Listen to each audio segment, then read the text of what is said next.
喺1980年代嘅末期，因為政治氣候嘅唔明朗，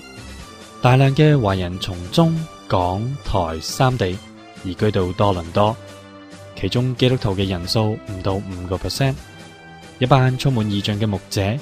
眼見一大片嘅禾場正等待收割嘅時候，就想起耶穌基督嘅大使命。經過一番嘅討論同埋推動之下，喺1990年嘅9月成立多倫多華人基督徒短期宣教訓練中心。咁我覺得多倫多喺北美洲嚟講係一個最策略性嘅地方，因為中國人聚居喺多倫多好多，淨係多倫多有成超過40萬嘅中國人，而基督徒咧只有差唔多5%，即係仲有95% 係 non-Christian 嚟嘅。咁點能夠帶我哋嘅同胞歸主咧？除咗教會傳道人之外咧，如果訓練基督徒係最好。所以短宣嘅口號咧就係短期訓練，就一生係做一個傳福音嘅人一樣。香港短宣中心呢一個嘅感召嘅底下，張佳音教士、吳主光牧師嗰陣時俾我哋嘅嗰個鼓勵，我哋就一班教牧咧，就喺多倫多開始短宣中心訓練啦。咁就教會咧係都好認同呢個異象，將我咧嚟到去送過俾短宣中心，全時間喺短宣中心侍奉2年，咁啊開始呢個短宣嘅侍奉嘅。咁我嚟到多倫多之後咧，就加入咗做董事。咁我覺得短宣嘅呢個嘅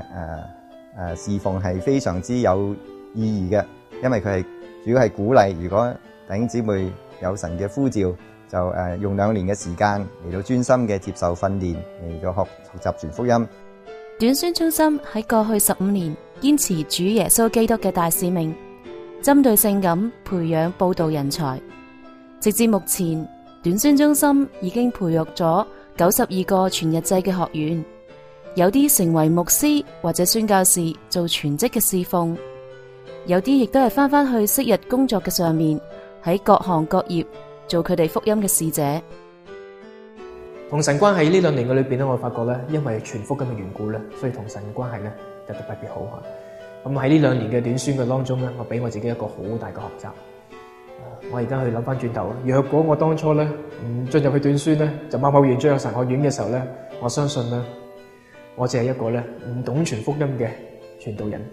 今天我唔夠膽話我好識傳福音，但我起碼我知道，我掌握到一啲嘅技巧，我知道點樣去同人哋分享福音啦。短宣中心更加針對唔同嘅階層同埋年齡，制定唔同嘅課程。除咗1年或者2年制之外，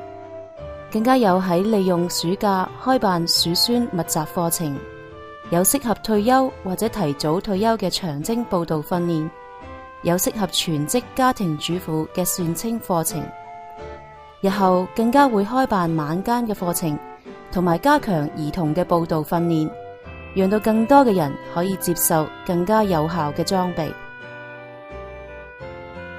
喺多倫多，唯一可以叫我得到裝備嘅地方就係短宣中心。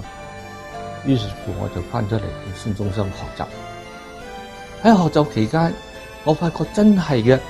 令到我可以得着乜嘢叫做宣教，點樣去宣教，點樣同人哋講福音，喺唔同嘅場合，點樣嚟到將個福音嚟到帶出嚟。直到有一次，有一個從中國大陸嚟嘅女仔，佢12歲嘅啫。咁我當時同佢傳福音，佢好單純咁樣，佢願意接受。佢以前從來未聽過耶穌基督，但係佢自己話佢願意去接受。咁當時我一齊同佢祈禱嘅時候，當我擘大眼再見到佢，我見到佢喺度喊。於是乎佢就話俾我聽，佢話我係咪真係因為咁樣嘅祈禱而真係可以做到神嘅兒女呢？佢話如果我翻到大陸裏面嘅時候，究竟我有咩機會我可以再認識呢一位神呢？咁於是我當時我問佢所住嘅地方，原來佢個地方根本就係冇教會，係一啲好落後嘅地方。咁當時我聽到時候，我自己心裏面更加俾我一個好大嘅感動同埋提醒，真係發覺係莊稼好多，但係作工嘅人係好少。中心課程嘅特色係1/3時間培靈，1/3時間實踐，1/3喺本身嘅教會侍奉。實踐方面係參照耶穌佈道嘅模式，兩個咁出去。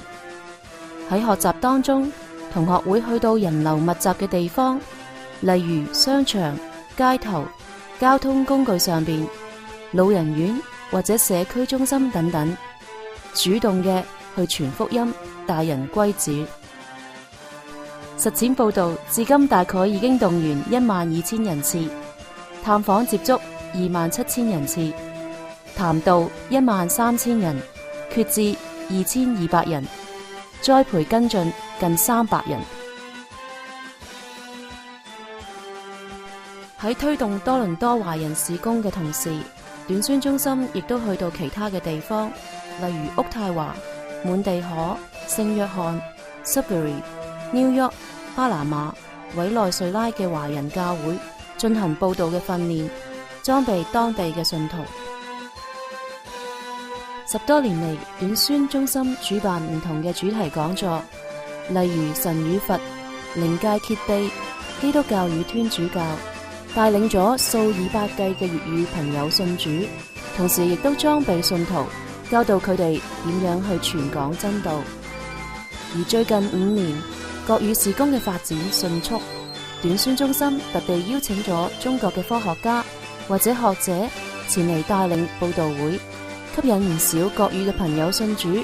亦都係培育咗唔少信徒喺真理當中成長。